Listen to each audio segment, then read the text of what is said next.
Good afternoon, everyone. Thank you so much for clicking on the video, for showing up, stopping on in. I appreciate you being here. As today we give a little bit of a listen to Steeleye Span. It's been a very long time since we've listened to them, since we've heard really anything from them. So this is a welcome return. I've had this album on my list of albums to get to, but we are giving this a listen because this particular track was requested. That track being King Henry off of their album Below the Salt, their fourth studio album, released in '72. We're checking this out because it was suggested and sponsored by John. So John, thank you so much for the request. Thank you for sending this in. I appreciate it. Listen, I am very much in the mood to listen to some Steeleye Span.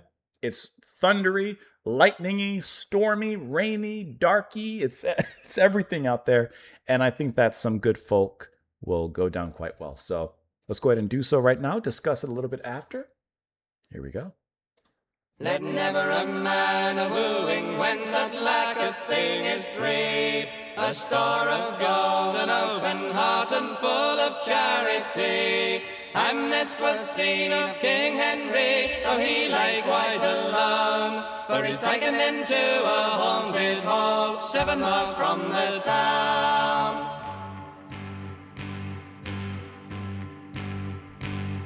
He's chased the deer, now him before, and the doe down by the den, till the fattest buck in all the flock, King Henry is slain. His huntsmen followed him to the hall to make them burly cheer, when loud the wind was heard to sound, and an earthquake rocked the floor. Oh yeah, and darkness covered all the hall where they sat at their meat. The grey dogs yowling left their food and crept to Henry's feet. And louder howled the rising wind and burst the fastened door. And in there came a grisly ghost stamping on the floor. Her head hit the roof tree of the house a middle year could not span. Each frightened huntsman fled the hall and left the king alone. Her teeth were like the tether stakes, her nose like love or mel, and nothing less she seemed to be than a fiend that comes from hell.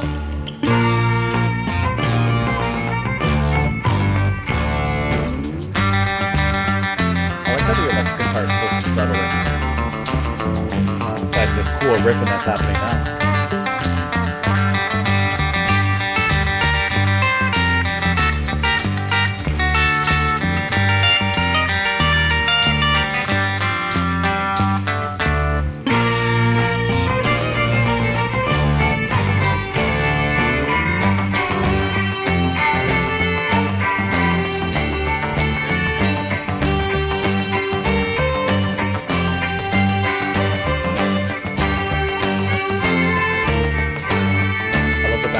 Violin with the guitar just ripping behind it all.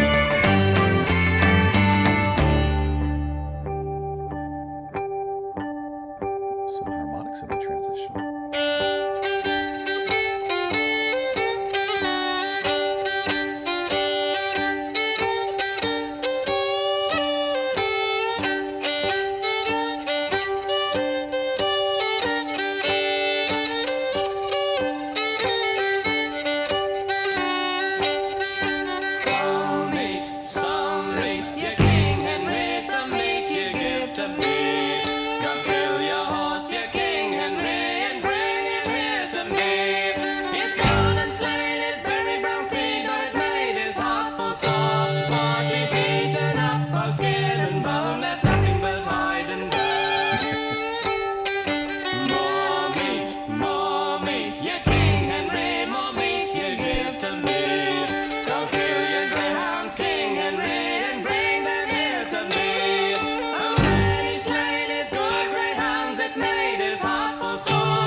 Dark passage.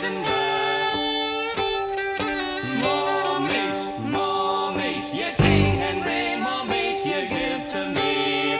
Go fell your goshawks, King Henry, and bring them here to me. Everything. And when he slain his gay goshawks, it made his heart full sore. For she'd eaten them up, both skin and bone, left nothing but feathers bare.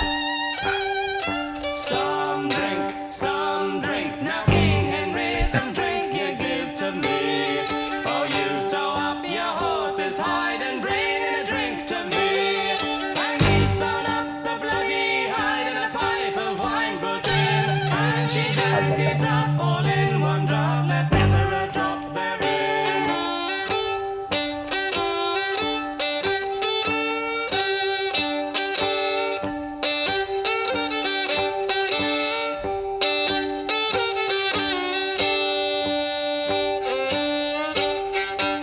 What a tense section this is. I like it.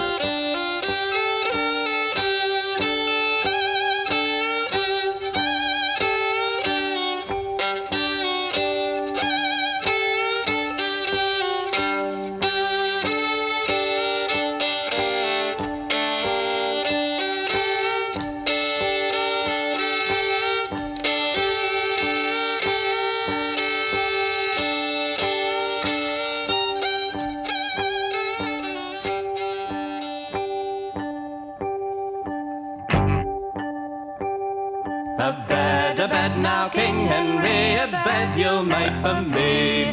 Oh, you must pull the heather green and make it soft for me. And pull as he the heather green and make for her a bed. And taken as his gay mantle and already is spread. Take off your clothes now, King Henry, and lie down by my side. Now swear, you King Henry, to take me for your bride. Oh, God forbid, says King Henry, that ever the light betide, that ever a fiend that comes from hell should stretch down by my side.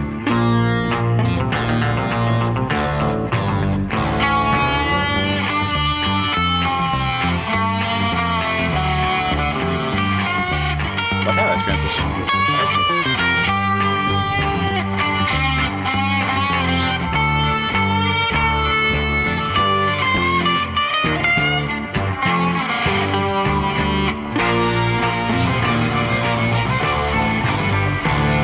When the night was gone and the day was calm and the sun shone through the hall, the fairest lady that ever was seen lay between him and the wall. I've met with many a gentle knight that gave me such a fill, but never before with a courteous knight that gave me all my will.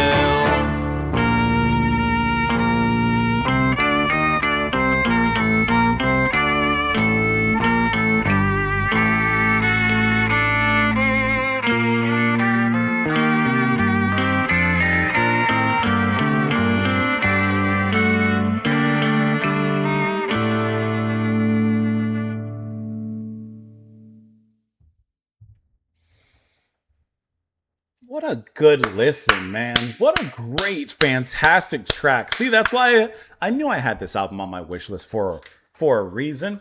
Okay. With Steeleye Span, you expect great storytelling. You get that. With Steeleye Span, you expect great musicianship. You get that. You expect great voices. You great singing, great vocals. You get that. And I love how, Maddie is, I guess, in my head, kind of that figurehead of the band. But let's not discount any of the other members, because Maddie is really here, not taking a solo vocal position or anything isolated. She's really singing in context with the gentleman here, who I think singing here is going to be Tim Hart, but I could be absolutely wrong. I'm just taking an assumption. And how wonderful is his singing. I love the down-to-earth, salt-of-the-earth style of their folk singing and their approach. Of course, you have Steeleye Span, you have Fairport Convention, you have Pentangle. You have, in my mind, that kind of trifecta of bands, which I need to keep my mind towards listening to more from. And I like how they all bring something different to the table, but they all bring deep quality. This track is a fantastic one. The middle section, I call it the Dark Passage, of which I'll have to read into the story, because I wasn't really following the story in the beginning. And then during that section, the Dark Passage, I was following it a little bit. So I'm kind of lost for context, to be honest. But I don't know, it sounds like she's a werewolf or something. I don't know. But either way, the passage where lyrically they're saying, keep brave. Basically, you got to kill your favorite horse to feed this beast. You got to kill your favorite hawk to feed this beast. You got to kill your favorite things to feed this particular beast. And the tension that's built in that particular hallway, because that's what that feels like, a musical hallway. A lot of movies nowadays, especially action movies, have a hallway scene. I think I want to say it originally in Old Boy, but Old Boy and Daredevil and all these movies are copying like a hallway scene. I feel like that's a hallway scene, but it's more of like an abattoir. Like it's more of like a butchery. There's something happening there. And yes, literally there's a butchering happening, But because of the tension that's drawn up with the violin, the guitar, I love when in the beginning the guitar riff that begins to come in. It's so punctuated, so short and punchy, but you know that it's going to grow into something later. And it does. Eventually the riff becomes just a little bit more, not turning into something overly dramatic, but just giving a little bit more life there, and eventually a solo as well. But the violin playing in that middle section, and really everything else from Peter Knight that's going to be handling that, really, really tense, really spooky and eerie, and I love the tension that's built there. I'm going to pull up the track back up. This whole section, the chanting kind of, I don't know, there's the kind of ritualistic chanting of that more meat, and like that part is just eerie. But I love that. I love how the tension is held from the violin in that particular section. And it plays in this kind of creaky way. And then you have that, it sounds like a harmonic, but maybe not. But you have that very trance-like bum, bum, bum, bum, bum, bum, just hypnotically playing underneath. This, I really mean this sincerely. This could, you could put this into like a horror movie trailer, like some sort of folk horror. And this would fit in very, very well in this particular part because there's just something very much scary about it. But that's just me. The beginning and the end, not so much. Love how cheerful this is. You have the guitar riff that's just punctuating underneath it. And eventually, that turns into the solo. There's even like a crumhorn-esque kind of sound that happens at certain points. This is a really fantastic track from beginning to end that I think is the perfect marriage of instrumental ability and then, of course, those folk narrative-led storytellings that you have here. Now, let's see if we can figure out what's going on here. Let never a man of wooing wend that lacketh things three, a store of gold, an open heart, and full of charity. And this was seen of King Henry, though he lay quite alone, for he's taken him to a haunted hall 7 miles from the town. He's chased the deer now him before, and the doe down by the den, till the fattest buck in all the flock King Henry he has slain. His huntsmen followed him to the hall to make them burly cheer, when loud the wind was heard to sound and an earthquake rocked the floor. Okay, gotcha. And darkness covered all the hall. This is like Beowulf, where they sat at their meat. The grey dogs yowling left their food and crept to Henry's feet, and louder howled the rising wind and burst the fastened door, and in there came a grisly ghost stamping at the floor. Well, you should have never killed the buck, basically. Her head hit the roof tree of the house, her middle you could not span. Each frightened huntsman fled the hall and left the king alone. Left him alone with the ghost. Her teeth were like the tethered stakes, her nose like club or mel, and nothing less she seemed to be than a fiend that comes from hell. And this is when it gets into that creepy part, which makes complete sense for this ghost story. Some meat you, King Henry, some meat you give to me. Go kill your horse. Basically saying, you killed the buck of my forest? Well, go kill your horse. Go kill your dogs. Go kill everything for me. Kill your horse, you King Henry, and bring him here to me. He's gone and slain his berry brown steed, though it made his heart full sore, for she's eaten up both skin and bone, left nothing but hide and hair. And that continues. First the horses, then the greyhounds, then the goshawks, and she even wants something to wash it down with. Sew up your horse's hide, bring a drink to me. So he sewed up the bloody hide and put wine in it, made a wineskin for her. A bed now you'll make for me. She's asking quite a bit out of him. Make it soft for me. Pulled he asked the heather green and made a bed for her. And taken has he his gay mantle, and over it he has spread. Take off your clothes now, King Henry, and lie down by my side. Now swear you, King Henry, to take me for your bride. Oh, God forbid, says King Henry, that ever the like betide, that ever a fiend that comes from hell should stretch down by my side. When the night was gone and the day was come, and the sun shone through the hall, the fairest lady that ever was seen lay between him and the wall. I've met with many a gentle knight that gave me such a fill, but never before with a courteous knight that gave me all my will. So the very end, I'm confused a little bit. Did the ghost turn into an actual woman and this was Like, I don't know, man. But there was a Wikipedia article for this. It's an English language folk song. It is a version of the tale of the Loathly Lady. This form appears, or of the tale appears, in Crocky's Saga and also in the Scottish tale The Daughter of King Under Waves. Okay, let's look at this Loathly Lady. A tale type commonly used in medieval literature. The motif is that of a woman who appears unattractive, but undergoes a transformation upon being approached by a man in spite of her unattractiveness, becoming extremely desirable. It is then revealed that her ugliness was the result of a curse, which was broken by the hero's action. The hero's action in this case, even though it seemed kind of forced upon him, Oh my. basically, even though it doesn't seem like the king had much of a choice.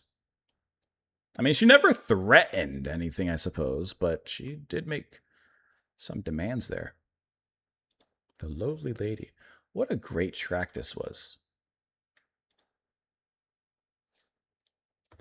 What a fantastic track that was.